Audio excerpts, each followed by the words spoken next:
Jesus still matters. And we're going to be in Luke chapter 6, starting in verse 6.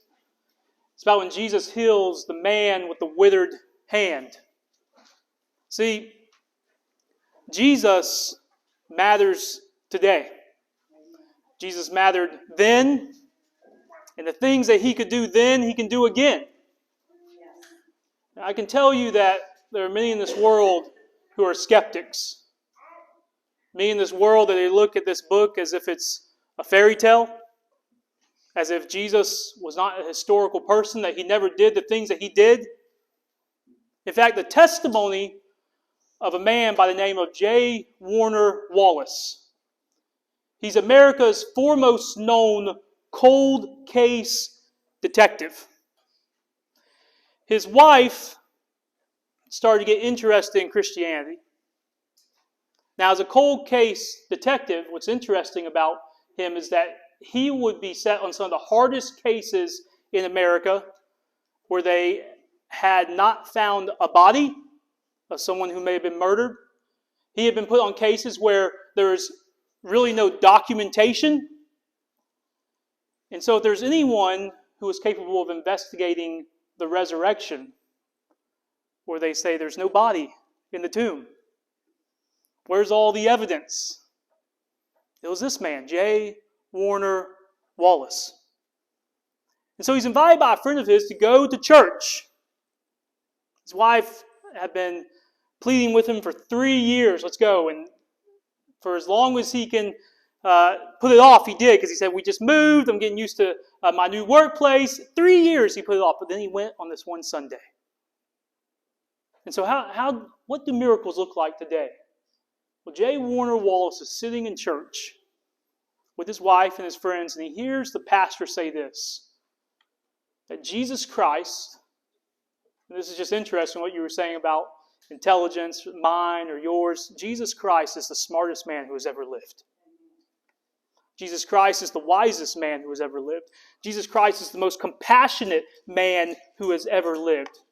And when J. Warner Wallace heard this, he thought, why is this man speaking about Jesus as if this is a real person that did things, that made a difference? The pastor looked at them and he said, the reason I can say these things about Jesus is because He is God incarnate.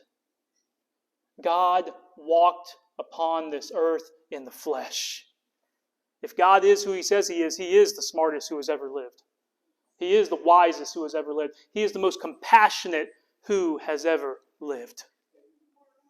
And here's the miracle that led J. Warner Wallace actually towards Christianity. Just seeing the thing that we believe here, the thing that points to why this miracle makes sense in light of all the other miracles, is because of what Jesus has done in this world, in this culture. He has divided time, Jesus has, because of His seismic difference He has made in this world. That's why we say BC, before Christ, and we say AD, after death. And even the scientists changing the name to BCE, before Common Era, and to Common Era, they still know why it's divided. They are not aloof to those things. And here's why I'm saying this. I want you to think about Jesus, how He came to this world. He went to a nondescript town, Bethlehem. He was in a village later on, Nazareth. When He was born, He was ridiculed because He was told He was an illegitimate son.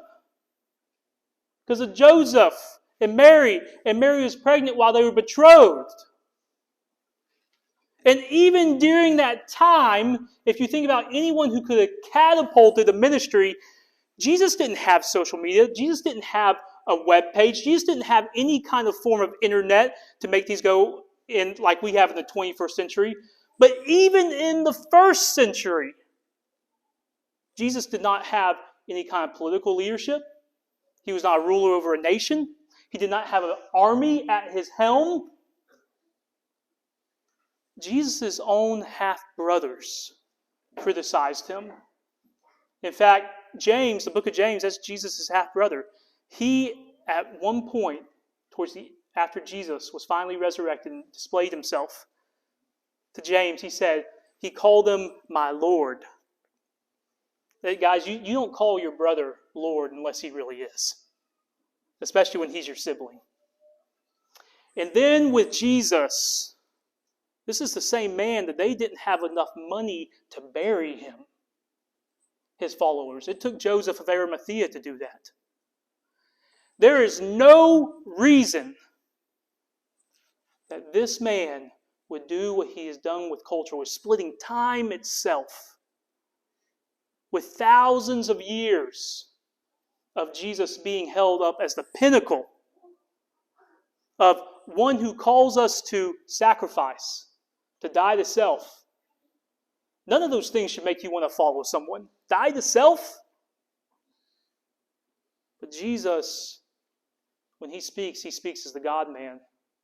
He speaks as the one who knows our innermost longings and feelings. And right now, today, I assure you that Jesus knows exactly what you need. We are looking at the one who has changed all of time. Now, I want you to know that as he changes this man with the withered hand, God is still speaking to us today that he can change us.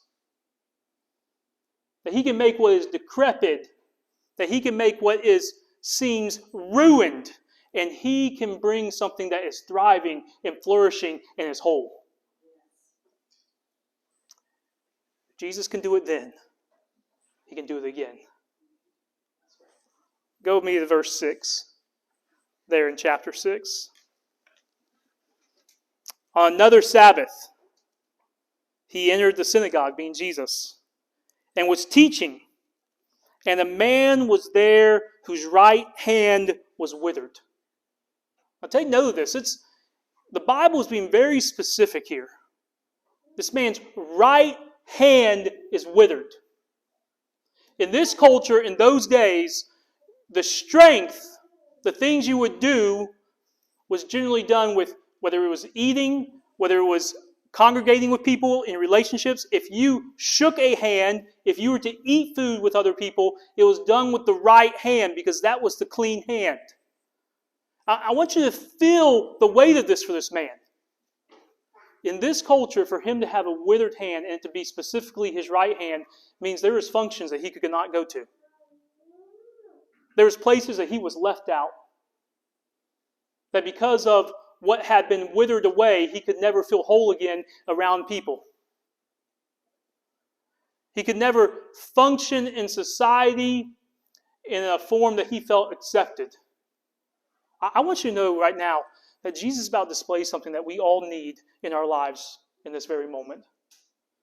That when everybody else says, I reject you, Jesus says, I accept you. Maybe you have inadequacies and insecurities today, things that you don't want people to know about. I mean, here I am. I'm speaking for a living. And I was completely deaf in my right ear growing up. Still am today, so that hasn't changed. But I want you to know that when I was young, I had a severe speech impediment. I mean, to the point that it was one of those things that when people would talk to me, they had to ask my parents, what was I saying?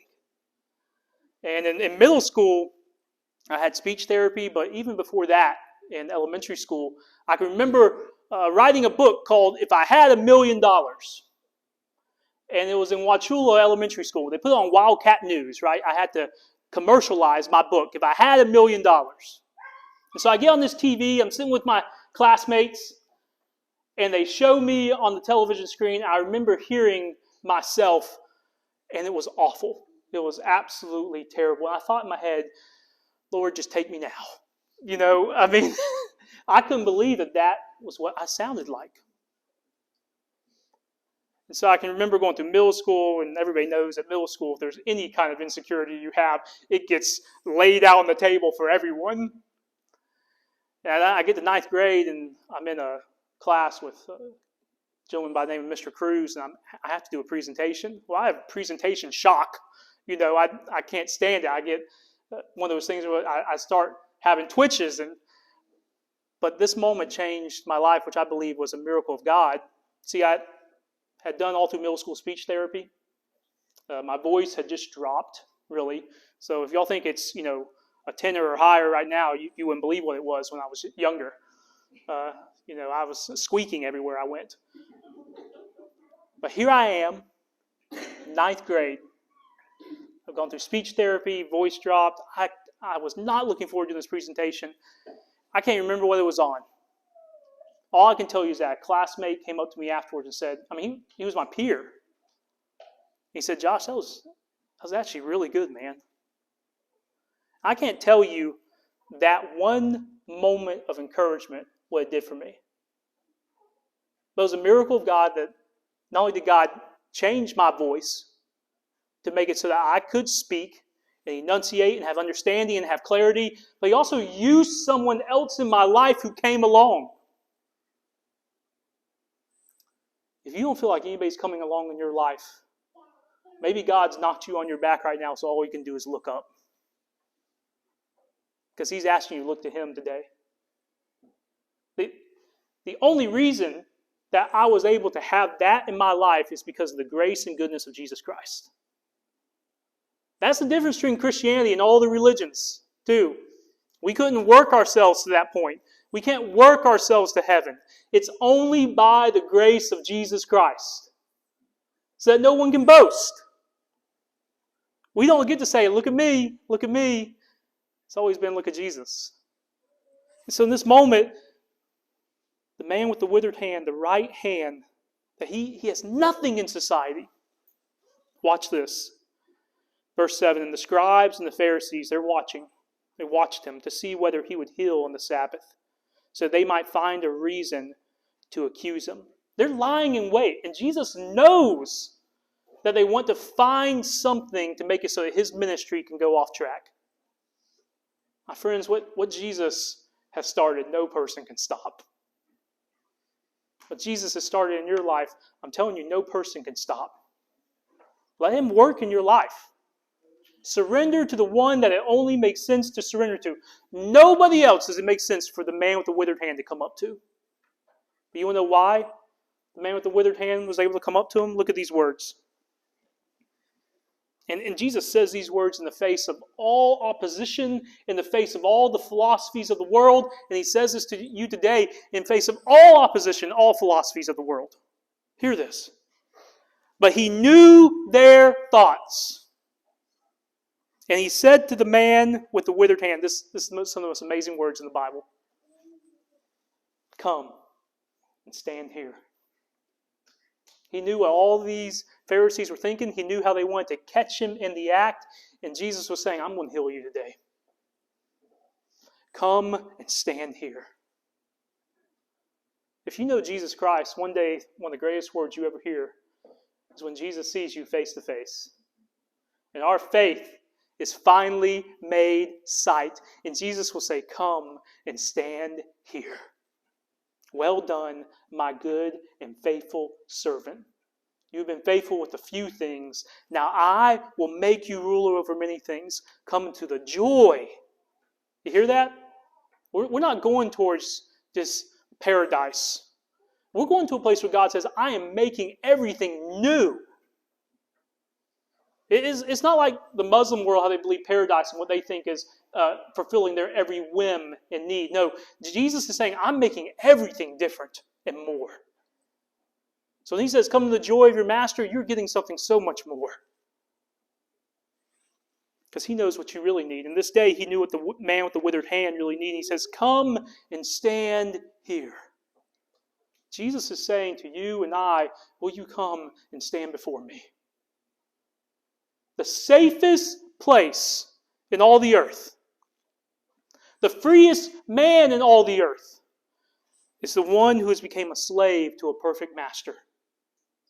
Because He will never steer you wrong. He will never lead you down the path that will lead to a place where you can never get out of some hole or some darkness. Jesus is saying, I am the one that can make it so your life makes sense. Because the man with the withered hand, his whole life, it's been in chaos and it hasn't made sense. And maybe today you're looking back at your entire life and you say, it hasn't made sense. It's been nothing but chaos. Jesus is saying to you, come and stand here today.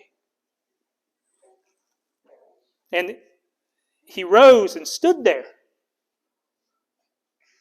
First of all, Jesus, the one who they call Lord, the one who they call Master, the one who has taught things in the synagogue, he wants me with my uncleanness, with this withered hand, to even approach him.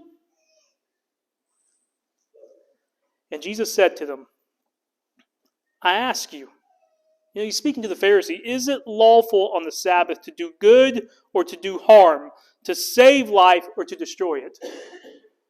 Pharisees, they would say, well, on the Sabbath, if there's a crisis, if someone's life is really in danger, then you can do something. Jesus is saying, I feel what this man has gone through his whole life. I know what he has gone through. And in every single way, the withered hand has been a crisis in his life.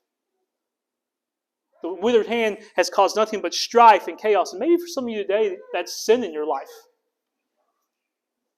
That sin has taken what you know could have been whole, and you feel withered. You feel like you can't approach the Holy One. You feel like you got shunned society because you've done too much and too many things. Who would want you? When everybody else says opposition, when Pharisees, people who think that they have everything together, and say, no, you can't go to Jesus. Jesus is saying to you, I want you close to me. I want you close to me. So, after looking around, here's Jesus. He's just saying, which one's more? To save a life or to destroy it? In this, and don't miss this moment.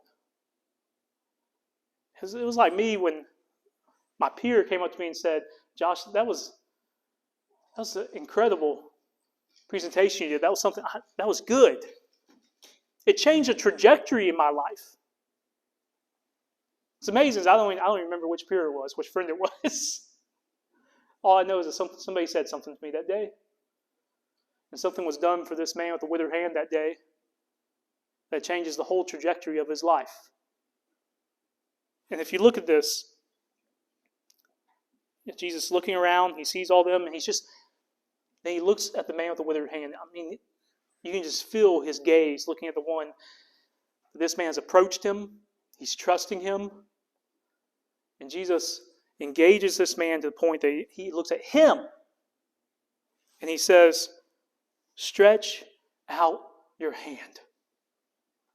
Jesus doesn't even need to touch it. Jesus doesn't even need to do some kind of trick or big show. He says in front of everyone, stretch out your hand. Jesus doesn't need to do some kind of trick or some kind of show to get you to a place where you can run fully free for him. You know what Jesus says to each and every one of us? I forgive you. I died for you. Now walk with me as victors, because we are more than conquerors. Because Jesus has conquered it all. And in this moment, what we see is they stretch out his hand, and as he did so, his hand was completely restored. Michael Sherman, who does the magazines for Skeptic, one of the ways that he said that he would believe is if someone's miracle, someone's leg would grow back. Something that the world, as far as modern day, 21st century, something that we don't see in America. I think those things could have happened in third world countries. And here's why I'll tell you that, because when the gospel is just breaking into very dark areas, a lot of time God does the most miraculous things.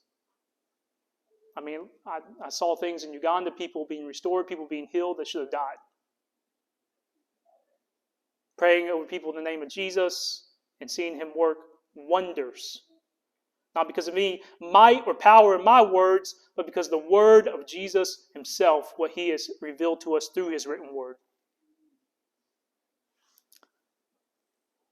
And skeptics will keep going with that. There's another one that would say, well, even if a leg grew back, science could explain that because we have lizards whose tails grow back. There's a never-ending rope of skepticism. But once again, if Jesus changes all of history, we have to ask the question, why did this man, who has no reason for his influence to continue, for Christians who there was only 120 of them at the beginning of the book of Acts, that they were able to make it in light of the Roman Empire, in light of Judaism, that their forefathers, as later on the Apostle Paul says, that they took the life of Jesus, and that the Romans who said, you bow to Caesar, you call him God, and Christians refused and they called only God God and did not call Caesar that. How did they still survive? I can tell you it's because Jesus came in the fullness of time and he is God.